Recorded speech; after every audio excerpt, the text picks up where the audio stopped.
Morning student, नमो नमः। तो बच्चों, आज हम चलते हैं। हम क्या पढ़ रहे थे? लोट लकार। तो आज हम आगे का पाठ पढ़ना स्टार्ट करेंगे। लोट लकार का अर्थ मैंने आपको समझाया था। क्या होता है लोट लकार? आज्ञार्थक काल। क्या होता है? आज्ञार्थक काल। आज्ञार्थक काल मीन्स जब हमें कोई किसी कार्य करने की आदेश दे, कोई बड़ा हमें किसी कार्य को करने के लिए कहे, तो वो क्या होता है? आज्ञार्थक काल। आपसे कहा जाता है कि आप घर जाइए। छुट्टी होने के बाद कहते हैं ना कि बच्चों घर जाओ, तो ये क्या है? ये आज्ञार्थक काल है। क्या है ये? आज्ञार्थक काल है। इसको हम घर जाना चाहिए तो विधिलिंग लकार में आ जाएगा। लेकिन अगर आप कहोगे मैडम प्रेजेंट टेंस चलेगा कि आज घर जाओ, नहीं, कोई बड़ा कह रहा है, आप फ्रेंड आपस में कह रहे हैं कि हम घर चलते हैं, हमें घर चलना चाहिए, तो वो होगा प्रेजेंट टेंस। बट आपसे कोई टीचर कहता है कि बच्चों घर जाइए, तो ये क्या होगा? आज्ञार्थक काल। क्या होगा ये? आज्ञार्थक काल। मैंने बताया भी था आपको, कुछ दिन पढ़ा के समझाया भी था हर चीज़ को, और आपको बताई थी इसकी डेफिनेशन कि आज्ञा देने के लिए संस्कृत में लोट लकार का प्रयोग किया जाता है। लोट लकार मीन्स आज्ञार्थक काल। फलम आनय, फलानी आनय, बहुत सारे, फलानी यानी बहुवचन है ना, बहुत सारे, आनय यानी लाए। क्या लाए? फल, बहुत सारे फल लाओ। ये कह रहे हैं ना, ये बड़े हैं, ये छोटा है, स्टूडेंट है, या मान लो फादर है और ये उनका बेटा है, तो ये क्या कह रहे हैं? फलानी आनय। वो उंगली दिखा के बोल रहे हैं ना कि फल लेके आइए, फल लाओ। यहाँ पर टीचर अपने स्टूडेंट से कह रही है कक्षाया बही माँ गच्छ, कक्षा के बाहर मत जाओ।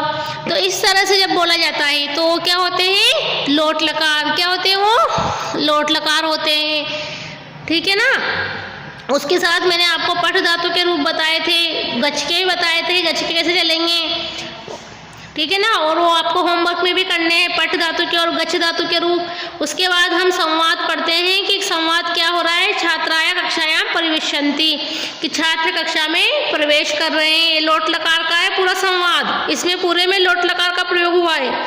इसको ध्यान से पढ़ेंगे और समझेंगे ताकि हम समझ पाएँ सेंटेंस को, और सेंटेंस कैसे बनते हैं उनको देख पाएँ। तो देखना, छात्रा कक्षायां परिवेशन्ति, छात्र कक्षा में प्रवेश करते हैं या कक्षा के अंदर आते हैं। विकास है, विकास किसी स्टूडेंट का नाम है ना, विकास, तो विकास आचार्य नमामि, आचार्य को नमस्कार। क्या कर रहा है वो? नमामि, आचार्य को नमस्कार।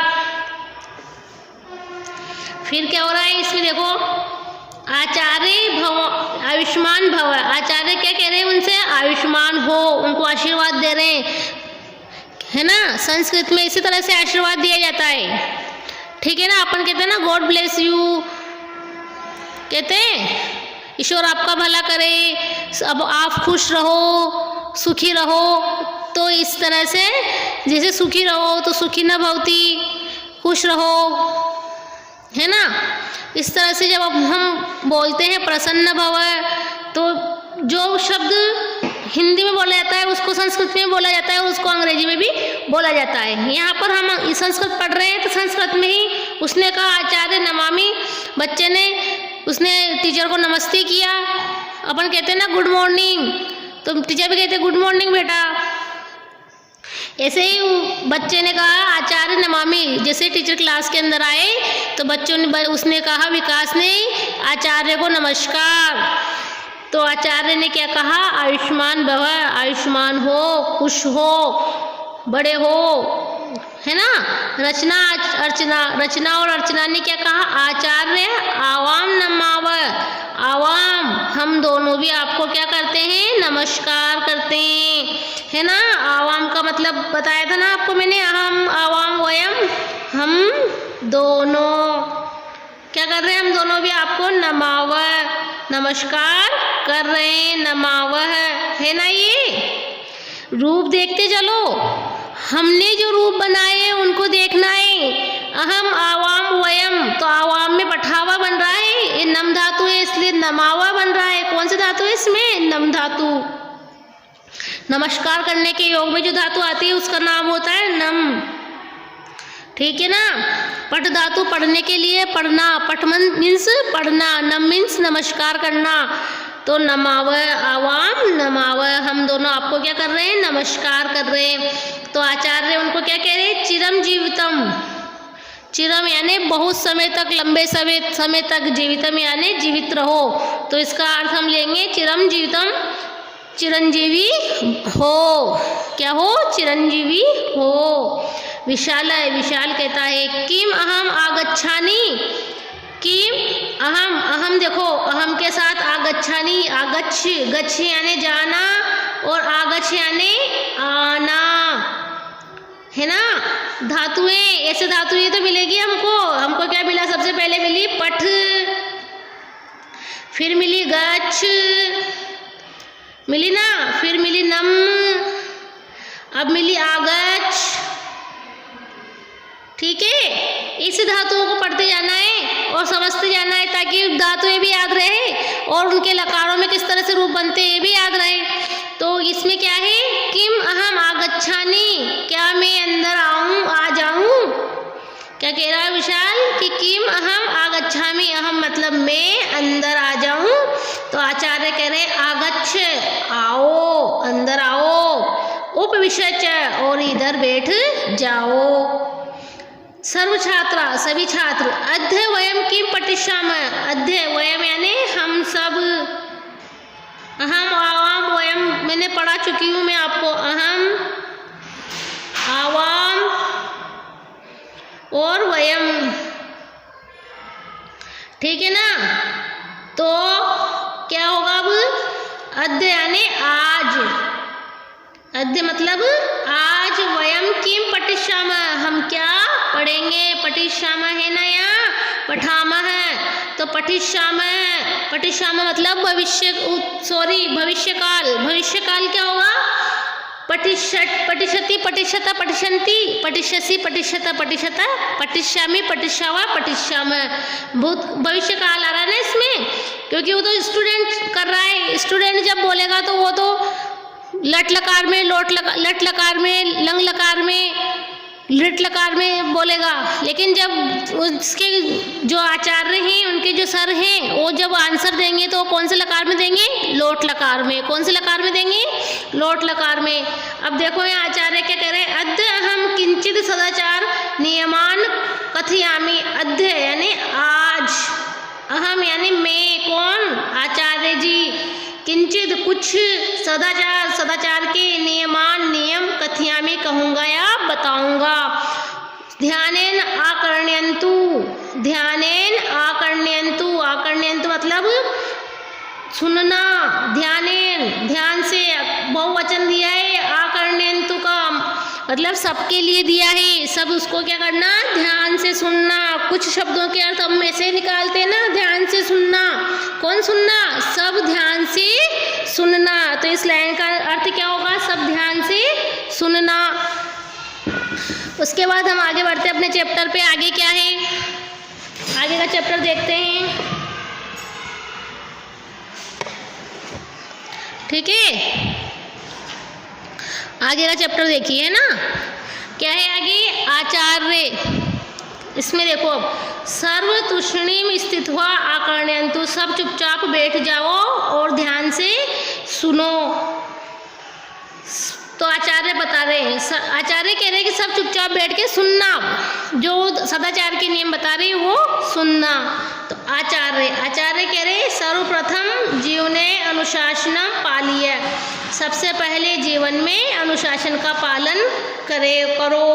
परिश्रमेण कार्याणि कुरु, परिश्रम से कार्य को करो। सब में क्या है, सब में लोट लकार है, सब में लोट लकार है। सदा सत्यम वद, सदा सत्य बोलो। कुमार्गे माँ गच्छ, कुमार्ग पर मत जाओ। कुमार्ग मतलब गलत रास्ते पर मत जाओ, गलत रास्ते पर मत चलो। दीनानाम सहायताम कुरु, दीनानाम जो दीन है, दीन मतलब जो गरीब है, जो मजबूर है, उनकी सहायता कुरु यानी करो। माँ कुरु दर्प है, घमंड मत करो। दर्प का क्या अर्थ होगा, घमंड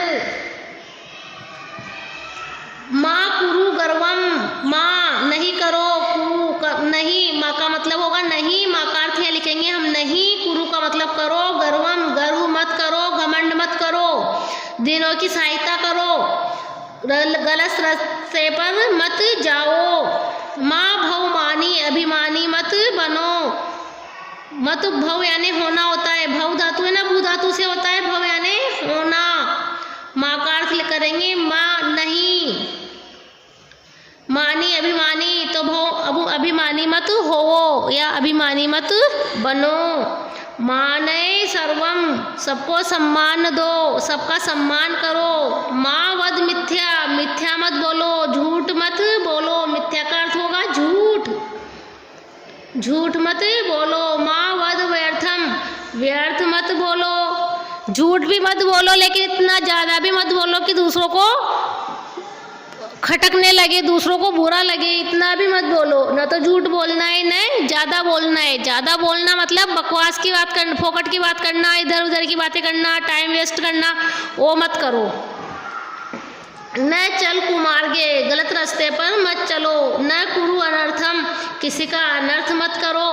माँ पिब मादक वस्तु अपेयम, माँ नहीं, पिब यानी पियो, मादक वस्तु अपेयम, जो पीने योग्य नहीं है ऐसी वस्तुओं का सेवन मत करो। माँ भज दुर्व्यसनम परिहर्रे, जो छोड़ने योग्य वस्तुएं हैं उनको छोड़ दो, ऐसे दुर्व्यसनों से दूर रहो। माँ नए पलम अपि व्यर्थम, और एक पल भी व्यर्थ मत करो, एक क्षण भी व्यर्थ मत करो। निज कुरु निज कार्य सकलम सभयम, अपने कार्यों को बिना भय के, बिना भय से मतलब ये नहीं है कि डरो मत आप, नहीं, बिना भय के मतलब ये मत सोचो कि मुझे ये कार्य करना है नहीं करना है, सिर्फ इतना सा ध्यान रखो कि ये कार्य सही है और हम कर रहे हैं तो कर दो उस कार्य को, बिना भय के अपने कामों को करो। छात्र, छात्र कह रहे हैं वयम एतान नियमान अनुसरिष्यामि, हम सब इन नियमों का अनुसरण करेंगे। तो आचार्य कह रहे हैं वस्तु अस्तु, ठीक है। सर्वे छात्रा सत्यम वदंतु, सभी छात्र सत्य बोले। धर्म चरंतु, धर्म का आचरण करें। और ध्यानेन पठंतु, ध्यान से पढ़ाई करें। तो छात्र कह रहे, छात्रा बहुवचन है, सारे छात्र एक साथ कह रहे हैं धन्यवाद है, धन्यवाद। वयम सर्वे सदाचारी भविष्याम, हम सब सदाचारी होएंगे। सर्वे, हम सब सदाचारी होवेंगे या बनेंगे, ठीक है ना। जब इसमें क्या बताया है, सदाचार के नियम, ये सब सदाचार के नियम हमें भी सोचने चाहिए, हमें भी हमारे जीवन में लाने चाहिए। इसमें क्या बताया है कि दूसरों की सहायता करो। आपका कोई फ्रेंड है, आपसे कह रहा है कि नहीं मुझे, मैंने वर्क नहीं किया है, मैं वर्क नहीं कर पाया हूँ, मैं बाहर गया था या फिर मैं समझ नहीं पा रहा था, तुम मेरी हेल्प करो, तो हमें हेल्प करनी है। क्या करनी है? हेल्प करनी है एक दूसरे की। किसी भी काम में, पढ़ाई का काम हो या और कोई काम हो, हमारे आसपास है, किसी को हमारी हेल्प चाहिए कि बेटा हमारा एक काम है, हमसे नहीं हो पा रहा है, क्या आप कर दोगे? अगर हम करने में समर्थ है तो हमें अवश्य ही करना चाहिए। उसके बाद हमें झूठ कभी नहीं बोलना चाहिए। कोई भी गलती की है तो एक्सेप्ट करो कि हाँ हमसे गलती हो गई है। घर में भी कोई काम ऐसा है जो हमने गलत कर दिया है, तो अगर हमारे मम्मी पापा हमसे कह रहे हैं तो झूठ नहीं बोलना है। अपने छोटे बहन भाइयों पे या बड़े बहन भाइयों पे ब्लेम नहीं डालना है। क्या कहना है? हाँ मेरे से ये गलती हो गई है, मुझे माफ़ कर दीजिए, मैं आगे से ध्यान रखूँगा। इस तरह से लिहाजा बनाकर बात करो ताकि आपके पेरेंट्स आपको गुस्सा करें पर वो गुस्सा समझदारी का हो, आपको समझाने का हो, नहीं कि आपके ऊपर इस तरह से गुस्सा किया जाए कि आप दुखी हो। आए समझ में? तो ये सदाचार के नियम है। ऐसे सदाचार के नियमों को हम अपने जीवन में लाएं जिससे कि हम एक अच्छे इंसान बन पाएँ। हम कुछ भी कार्य करें, कहीं भी जाएं, हमारे अंदर ऐसी सभ्यता हो कि लोग कहे कि नहीं ये बच्चा बहुत समझदार है, ये पढ़ने में भी अच्छा है, इसका व्यवहार भी बहुत अच्छा है, ये हर बात में अच्छा है। तो वो किससे आएगा? सदाचार से। हम गलत रास्ते पर जा रहे हैं, हमारा दोस्त कह रहा है कि चल यार क्या पढ़ते हैं, इधर उधर घूमते हैं, इधर उधर की बातें करते हैं, गलत शौक अपनाते हैं, तो ये गलत, ऐसा नहीं करना है। हमें अच्छे बुरे का विचार करते हुए कार्यों को करना है, यही सदाचार होता है। ठीक है ना बेटा। और इसमें अब शब्दार्थ दिए हुए हैं, इनको भी एक बार देख लेते हैं। क्या है? आनये लाओ, आकर्ण्यन्तु सुनोए, कुमार्गे बुरे मार्ग पर। देखो कुमार्गे बुरे मार्ग पर हिंदी इंग्लिश में भी दिया है ना, रॉन्ग रोड। मानी अभिमानी मत बनो, खुद को प्राउड फील मत करवाओ कि नहीं मैं ही हूँ जो सब। अपेयम न पीने योग्य, न मैंने नमस्कार करना, नई धातु है नए, आ प्लस कर्ण सुनना, कथ कहना, वध यानी बोलना, गम का होता है गच्छ यानी जाओ, तुष्णीम चुपचाप, दर्प घमंड, माँ मत नहीं, अपरिहार्यम छोड़ने योग्य। उसके बाद अव्यय शब्द देखिए, अव्यय जैसे होते हैं ना वैसे ही होते हैं, इनमें कभी कोई चेंज नहीं आता है। जैसे लिख रहे हैं वैसे ही लिखे रहेंगे, चाहे सेंटेंस किसी भी काल का हो, किसी भी लकार का हो, किसी भी तरह का हो, उससे कोई फर्क नहीं पड़ता है। सिर्फ अव्यय जो है वही रहेंगे, इनमें न तो विसर्ग नहीं है तो न विसर्ग लगेगा न हलंत लगेगा। अगर विसर्ग हलंत है तो वो का वही रहेगा, चाहे कहीं भी लिखो। ठीक है ना। तो माँ यानी मत, सकलम यानी सब, तुष्णिम यानी चुपचाप, और न यानी नहीं। आया समझ में? लेसन को बार बार पढ़ो, लाइनों के अर्थ को बार बार देखो, वीडियो को बार बार सुनो ताकि आप समझ पाओ। लोट लकार के रूप याद करो, लंग लकार पढ़ा है पहले मैंने आपको, उनको याद करो। ऐसा करो अपने आप को कि आपसे मैं जब भी क्लास में हो आप और मैं, या फिर कहीं भी हो, मैं आपसे कोई क्वेश्चन कर लूँ या आपसे कोई भी क्वेश्चन कर ले आपके संस्कृत सब्जेक्ट में कि लंग लकार होते क्या है, लोट लकार होते क्या है, लकार क्या होते हैं, कैसे प्रयोग किए जाते हैं, तो आप उनको जल्दी से उत्तर दे दो। मतलब उनको ऐसा नहीं हो कि उनको लगे कि नहीं बच्चों को कुछ समझ में नहीं आता है या बच्चा पढ़ता नहीं, ऐसा नहीं होना चाहिए। ऐसा होना चाहिए कि हमने पढ़ा है, हमारी मैम ने हमें समझाई है, वर्ड टू वर्ड समझाया, लाइन टू लाइन समझाया, बार बार समझाया, तो हमें वो लेसन बहुत अच्छी तरह से समझ में आ चुका है। हम उसकी डेफिनेशन समझ चुके हैं, हम उसके जो संवाद है उसको समझ चुके हैं, हम उस लेसन में जो हमें मोरल है, उस लेसन का जो मोरल हमें दिया गया है वो हम समझ चुके हैं। इसका क्या मोरल है? इसका है सदाचार। सदाचार का मतलब कि हमें अच्छे गुणों को अपनाना है, अपने लाइफ में अच्छी चीज़ों को अपनाना है, और जो कोई अवगुण है, बुरे गुण है, बुरी आदतें हैं, उनको हमें त्यागना है।